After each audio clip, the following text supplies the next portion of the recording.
Scott Holiday here, and welcome back to Plus 2 Wrestling. Before we get to today's video, I stumbled across this on Blue Sky. I don't know why Kim Spirit decided that she wanted to have a match with me, but no thank you. Not really a wrestler. I am a commentator. If you want to do play-by-play with me, maybe, but there's no real point for me to get into the ring with you or the prophets of sin that you hang out with. So I'll pass. You can find something better to do, because if you got into the ring with me, I would dismantle you. So yeah, I'm not really interested. But yeah, let's start the video and let's get on my soapbox.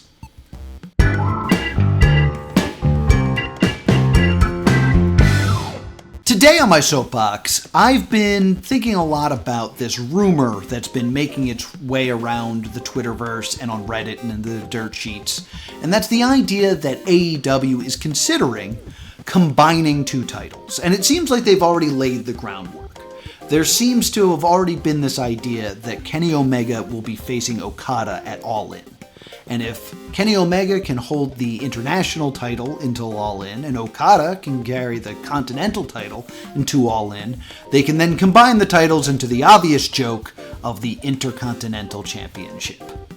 I think this is a good idea. A lot of people have been debating on whether or not this should be done, but I think it's a good idea because I think there are just too many titles in AEW. As a matter of fact, that's a video I've been working on for months now. Why AEW has too many championships. But I've been pushing that on the back burner because I couldn't find a good angle on how to explain that idea. I considered kind of explaining why too many champions is bad and doing the problem with AEW champions, but that didn't seem constructive. And then I thought maybe I could try to solve the problem and kind of do some fantasy booking where each title means something slightly different and they all have their own kind of flavor. So you can kind of create a division around each title and have them each feel a bit different. But that just kind of seemed like fantasy booking, and, it was just my imagination, so that didn't really prove that there was a problem. So then I thought maybe I'd rank the titles. I would try to explain what is the most prestigious title in AEW, and then what falls under it, what falls under that. But that also seems to, fluctuate randomly, and it also, the opinion of the company might not match the opinion of the fans. That is also constantly changing, so I threw that idea out. And then I was reminded of an image that I actually think about quite often. And it's this one.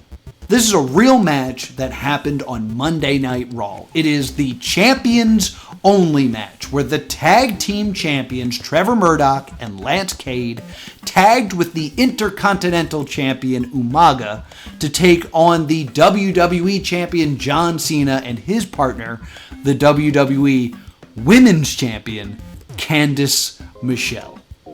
I just think the fact that this match happened is hilarious. But I do think about it often, and it got me thinking, what would this match look like in AEW?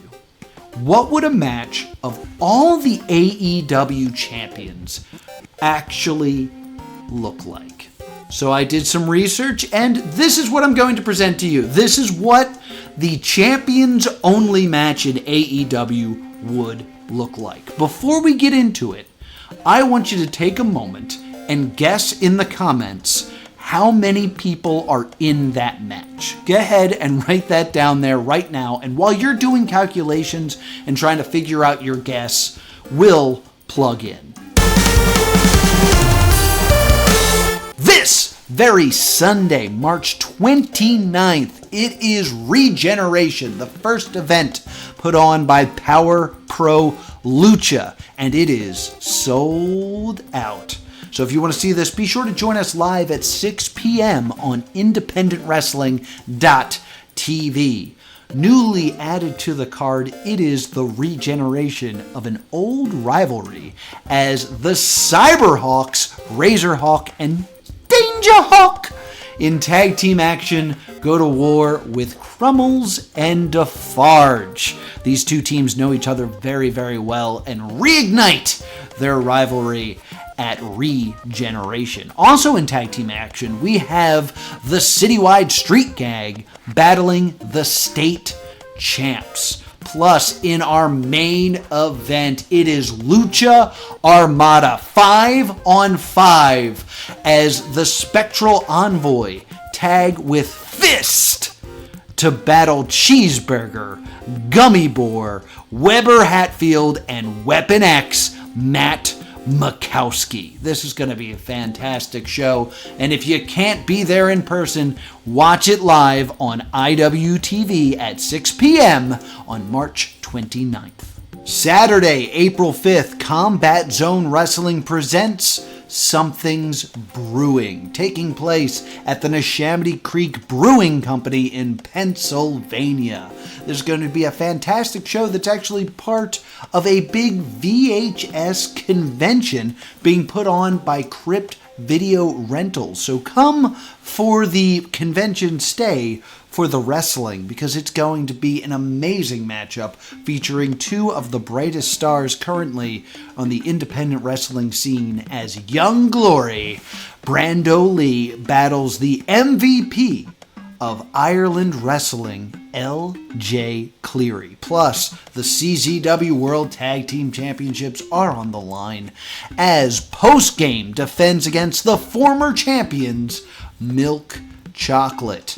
This will be an absolute blast of a show, a blast from the past, if you will, with those VHS tapes. So be sure to join us. You can get your tickets now at czwrestling.com.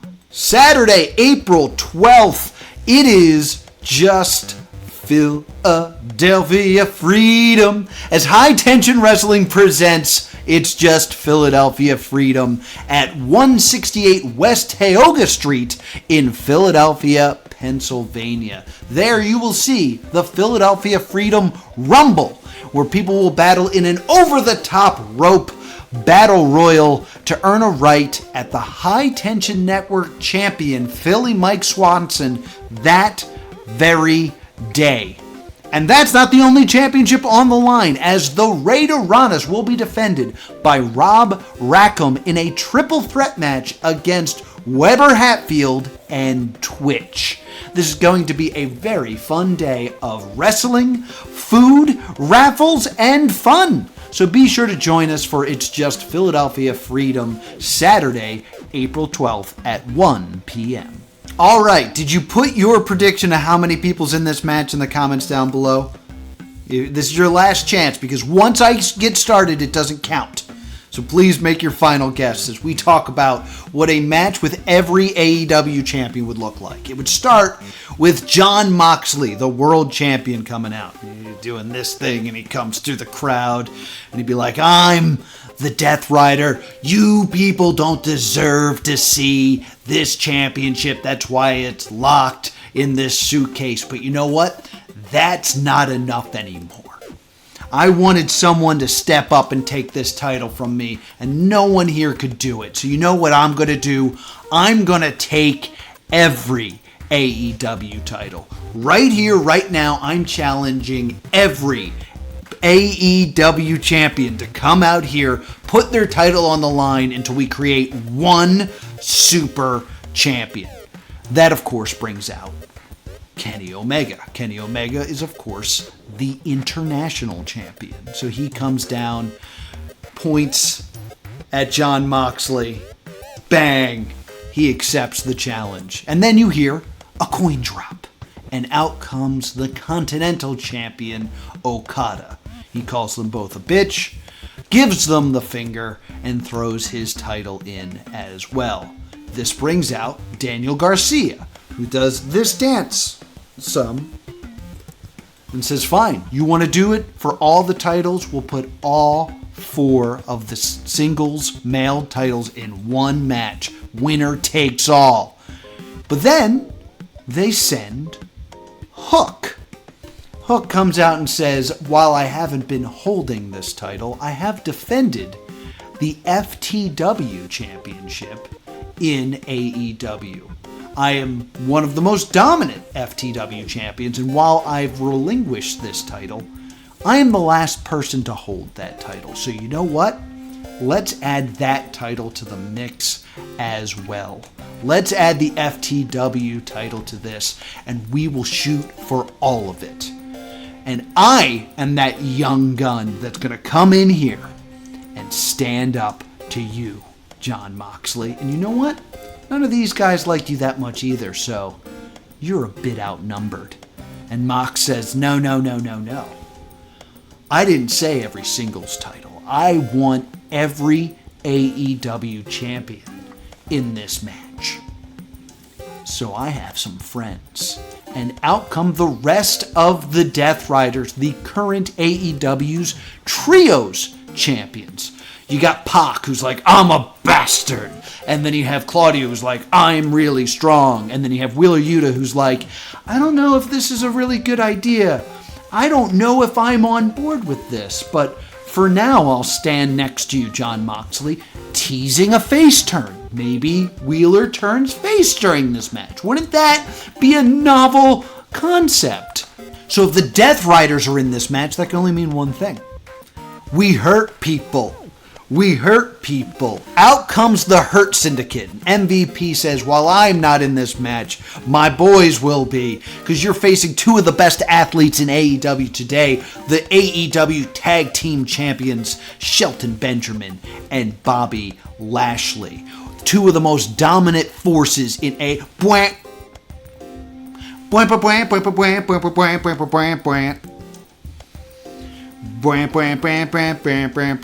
Out comes MJF, and MJF says, oh, how you've all forgotten. You could stand in there with those titles, but I am the one and only. I am the one singular American champion of AEW. And Moxley goes, no, I know what you're doing, and we're not doing that, okay? The international champion is the American champion. And it's also the All-Atlantic champion. So it's all the same title. Don't make this more confusing than it needs to be. That's the same lineage. We're not going to pretend like those are different titles. Also, while we're at it, if anyone in the back is thinking about coming out, interim champions, we're ignoring that as well. It's the same title. I was the interim champion, then I became the AEW champion. It's dumb and confusing, and I hate it. That's Jon Moxley talking. That's how he truly feels. I hate that. We're not doing that. Max, get your ass out of the ring. Max says, oh, it has to be a title that's been like fought for and defended and has its own lineage. Well, I am the one and only holder of the Dynamite Diamond Ring. Something that is fought for yearly. Something that I have defended in AEW.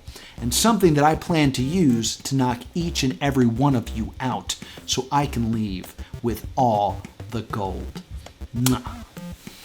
There is no one out there that can take me to my limit. So you're all in trouble because there's no one that can match me blow for blow. It's the final countdown. Do-do-do-do. Out comes Bryan Danielson. Over his shoulder is the Owen Hart title, a tournament with a title belt that Bryan Danielson was the last winner of. He says, oh, if you really want to include Max, then you have to include me. This is another title that exists in AEW, and I've been waiting to get back at the Death Riders. I've been waiting to come face to face with you, John. I've been waiting for you to step into my world. Out comes Jeff Jarrett. Jeff Jarrett proudly holds up his Leatherface Texas Deathmatch title, which was a real championship that they had a real Texas Chainsaw Deathmatch between Jeff Jarrett and Jeff Hardy in a Jeff-off, where Jeff Jarrett won the title. So he throws that into the ring. At this point, everyone's starting to get really ornery, getting very upset. There's pushing, and there's shoving, and they're about to be powder keg that's about to explode, and everything becomes suddenly black and white, and timeless Toni Storm approaches the ring and says, well, darlings, you can't have all the gold without my gold. And if you have a problem with that, I will gladly rip all your dicks off. Now, Toni Storm is about to rip everyone's dicks off when she is distracted by Mariah May. Mariah May makes her way to the ring with her Owen Hart Championship. She also won the Owen Hart title. Toni Storm and Mariah May have a stare down and would immediately go to blows if we didn't hear the music of CEO. And 4 Mercedes Monets walk to the ring. Mercedes says, oh, I think you forgot something. I have 4 titles. So 4 of us will be entering this match. Wheeler Yuta jumps out and says, this doesn't make any sense. And Mox's like, yeah, this is a problem. Just because you have 4 titles doesn't mean there gets to be 4 of you. And Wheeler's like, no, that's not the problem. Why are there 4 of you? And Mercedes Moné says, oh, I used the cloning machine. And I used my cloning machine so there'd be 4 of us. It made more sense that way, because I feel like each one of us should get to defend our title. So we each get to be a separate entity. And Toni Storm's like, that doesn't make any sense. Because you hold the TBS title, the NJPW Women's Strong title, and the Rev Pro title. But you also hold the Southside Women's Championship, which is actually a defunct title that was unified with the Rev Pro title. And Wheeler Yuta goes, no, that's not what's confusing. What's confusing is the fact that Mercedes Moné has a clone machine. Are we going to do anything about this? And Mercedes Prime goes, you know what, you're right. Technically, this title, the Southside Women's Championship, has not been defended in AEW because it was combined with the Rev Pro title. So I guess there should only be 3 of us. So Mercedes Prime walks over to the one with the Rev Pro title and touches her, and she explodes into like a beam of light. And Wheeler Yuta goes, now this raises more questions. Like, did she just take a human life? Like, why does Mercedes even have a cloning machine? And if she's doing that, like, are we creating new life, or is that like a photocopy of Mercedes? I think we need to do, before Wheeler can fully explain that, we hear, I am the learning tree. And out comes Chris Jericho with the ROH Championship. And Jericho says, oh, so it doesn't need to be an AEW title. It just needs to be a title that was fought in AEW. Because the fact that AEW sanctions these title matches, it means that these titles exist in the universe of AEW, which means they need to be considered against every other title. So the Nueve, Chris Jericho, is going to join this match and put the ROH title in this. This opens the floodgates. So this means that the ROH tag champions, Sammy Guevara and Dustin Rhodes, the Sons of Texas, can also join the match. This also means that Lee Moriarty, the ROH Pure Rules champion, can join, as does Athena, the ROH Women's Champion, and Commander, the ROH World Television Champion, and the Trios Champions, which is Dustin Rhodes and the Von Erichs. This causes Wheeler Yuta to say, wait, I'm confused again. And Claudio goes, yeah, me too. Where's the women's TV champion? Like, why hasn't she come out? Like, where's Red Velvet? And Chris Jericho says, I knew you would ask that, but that title has actually never been defended on AEW television. It's been defended in ROH, of course. And I know ROH is an affiliate of AEW, but it's never actually been defended in an AEW-sanctioned match. So we couldn't actually include her in this, just by the rules that we have set forth on how this match works. And Wheeler Yuta goes, no, again, that's not what I'm talking about. Why was Dustin Rhodes allowed to use Mercedes' cloning machine so that he could have two of him in this match? And Dustin Rhodes goes, oh, I didn't use Mercedes' cloning machine. I used a time machine. I went back in time to when I first won the Trios titles and grabbed that version of me and brought me to the future, or their future, our present, so that they could participate in this match, because I think that's only fair. And you just like, wait, doesn't that, like, affect the space-time continuum? Like, aren't you going to cause a And then all of a sudden, an NJPW logo appears on the screen. Because of all the Forbidden Door shenanigans, we have a bunch of people from Japan who are going to be in this. So, the NJPW Strong Openweight Champion, Gabe Kidd, gets to join this match because Eddie Kingston defended that title in AEW for a while. The NJPW World Television Champion, El Phantasmo, punches his ticket into this match because Zack Sabre Jr. defended that title against Action Andretti on a Rampage. Also, Yota Tsuji, I'm going to mispronounce a bunch of names. The IWGP Global Heavyweight Champion gets to be in this because of the match with Jack Perry that happened at Forbidden Door. Also, the IWGP Tag Team Champions, Los Ingobernables de Japan, get to enter this, as does the IWGP World Heavyweight Champion, Goto. This also brings out Takeshita. Takeshita is actually the never openweight champion right now. And also, like, I know that this is a bit of a bending of the rules, but the IWGP United States Heavyweight Champion was defended multiple times on AEW. That champion is currently defunct, but we let Hook in, and the last person to hold that title was Will Ospreay. And, like, look, you want Will Ospreay in this match, right?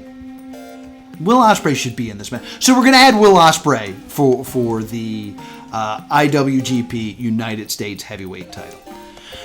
John Moxley is not prepared for this. He thought he was just going to do the AEW titles, but he's like, fine, you know what? Bring them all out. I'll fight everyone in this building. I don't care whatever names you say. Say his name and he appears. I believe in Joe Hendry. Don't forget that Kenny Omega actually lost the TNA World Heavyweight title to Christian Cage on the first episode of Rampage, which means that Joe Hendry, as the current champion, would get to enter this match, as does the Hardy Boys, because the Good Brothers actually defended the TNA Tag Team Champions against the Dark Order. So now we have these TNA titles also included into this. And Mox is like, all right, let's keep going. Let's just, let's make this happen. And Wheeler Yuta's like, wait, I really think we should get back to this whole time paradox thing. Like, I feel like we're messing stuff up. My memory is like confused. Like, I have a memory of what happens in the final episode of Firefly in season 7, but I also now have memories of Firefly getting canceled after one season. And I don't know what reality is. I think we should stop messing with stuff. And instead, the CMLL logo appears on screen, and out comes nobody. Did you know that despite the partnership with CMLL, there's been no CMLL titles defended on AEW television? You might be thinking, but Willow Nightingale. But Willow Nightingale fought Chris Statlander in a CMLL women's title eliminator match at the Battle of the Belts. So technically, that title was not defended. There was a number one contendership match for that title on AEW television, but it wasn't defended. So by our rules, that doesn't actually take place. But that doesn't mean that we don't have some Mexican flavor in this one, because now we go to AAA.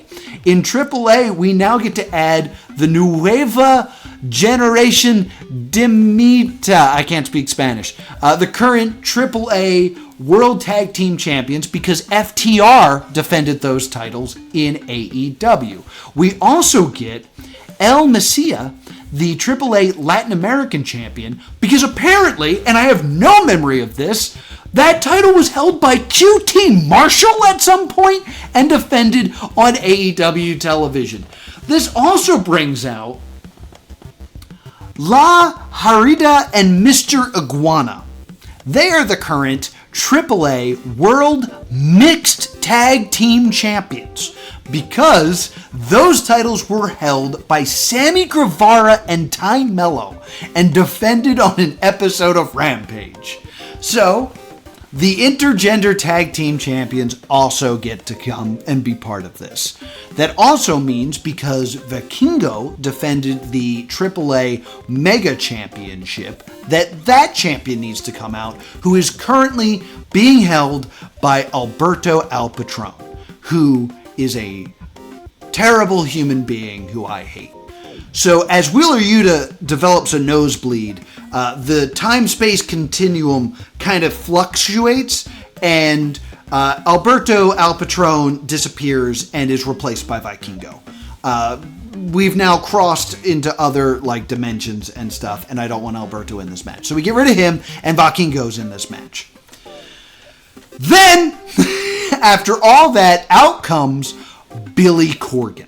Billy Corgan is, of course, the owner of the NWA, and he brings out Kenzie Page, because when Thunder Rosa debuted in AEW, she brought with her the NWO Women's Championship. So she slides into the ring and joins the match. And then out comes Tom Latimer. He is the current NWA World Champion. And Moxley grabs a microphone away from Wheeler Yuta, who's having a seizure in the ring as he's trying to make peace with all of his new memories, and says, No. Tom, I understand you're the NWA World Heavyweight Champion. But that match was the only time that title has been defended on AEW was at the original All In pay-per-view. That was not an AEW event, technically. It was not AEW until it became Double or Nothing, which is technically the first AEW event. So in a technicality, Tom, you can't be part of this match. Tom goes, He takes his title and heads up the ramp. So here we have it. The 45 champions of AEW, all ready for combat. And then out comes Saya Kamatrina, the Regina Die Wave Championship. I don't know what that is. I didn't do a lot of research into what this Die Wave Championship is, but I know Sheeta defended it on Rampage. So she gets to slide in as well. And that gives us a grand total of 46 champions in this match. Except, you know what's technically an AEW show? The Jeri-Cruise. So any title defended on the Jeri-Cruise technically is an AEW title. So out comes Mo Jabbar, the Jeri-Cruise Oceanic Champion. Also out comes the Women's Jericho Cruise Oceanic Champion, Natalia Markova. That brings out Thunder Rosa. Thunder Rosa on the Jeri-Cruise defended the Riot Cabaret Women's Championship. Also, on the Jeri-Cruise, the World Historic Welterweight Championship was defended. That brings out Mascara Dorada. Mascara Dorada. All these names are in other languages that I don't know how to say. So, that brings us to an even 50. There are 50 recognized champions in AEW throughout its entire history. It's an insane amount. It'll make you lose your mind to think about. It'll make you ask, where is my mind? Because out comes Orange Cassidy and Willow Nightingale, your current reigning Adult Swim booty title champions, because they won those titles at AEW X Adult Swim. Which means there are 52 champions in AEW. If you take every title that has ever been defended in AEW in its entire run of existence, every title that's been defended is recognized by AEW. So technically it recognizes all of these champions, and this is what a champions only match in AEW would look like. Scott back again. This is a different recording session. I had finished up recording and then I realized I forgot some. So sorry about the jump cut. But if we are going to unify all of these titles and have one undisputed champion in AEW, well then we have to bring out Adam Cole. Adam Cole comes out, and over his shoulder is, of course, the All Elite Arcade Gaming Championship, because that is a championship that is contested on an AEW YouTube channel, the gaming channel. So Adam Cole rolls out with that title, and if that title's on the line, well, you know that it's all about the boom. Boom. Colt Cabana, boom, boom. Colt Cabana, out comes Colt Cabana with the Being the Elite World Championship, a title that started on BTE and is now currently still being defended on Being the Dark Order, which I didn't know because I don't watch that show. But apparently, Colt Cabana is currently the BTE champion, so he will add that title to all of this madness. And if we're including that title, we kind of need to include the Sammy Guevara Vlogs World Championship, which is literally a championship that was created to kind of compete with the BTE champion. So that means we get to include Alan Angels to this.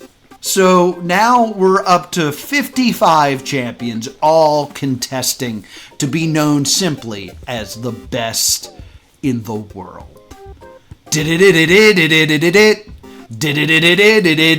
Out comes CM Punk, because like a fool, I forgot about the Real World Championship, a championship title that CM Punk created because he had to vacate his title due to injury, but claims that he was still champion. He spray painted a big X on it and defended it at All In his final AEW match against Samoa Joe. So that's the full lineup, I think, with 56 champions. Is that close to what you guessed when we started this whole thing? How accurate was your guess? Who wins this match? My guess would be it would probably get down to like Moxley and Ospreay, and just when Ospreay was about to win, Wheeler Yuta would interfere and not turn face and help Moxley win all the titles, and then instead of putting it in a briefcase, they get like a U-Haul and they lock all the titles in there. So there's all the ridiculousness. What's the point? I think it's time to get rid of some titles. Now, I know not all of those titles are titles that we see all the time, but by introducing those titles, introducing outside titles, you're watering down the importance of every title. Like, when you say you're the world champion, that means you are the best wrestler in the world, not just the world of AEW. That's why it doesn't make sense to have the AEW world title and the TNA world title in the same kind of continuity. So with all of this madness, I think it is time that we combine the international title, and the Continental title. That was the thesis of this video. Do you remember that? That was a long time ago. But thank you so much for watching. If you're having a good time, please send me a like. And also there's a subscribe button down there. That's great. I got some other videos if you want to check those out. One of those videos is about Wheeler Yuta and how there's a big face turn problem in AEW. There's also the Mercedes Moné problem. You can watch that one as well. And also, it's very important to me that you have a great day.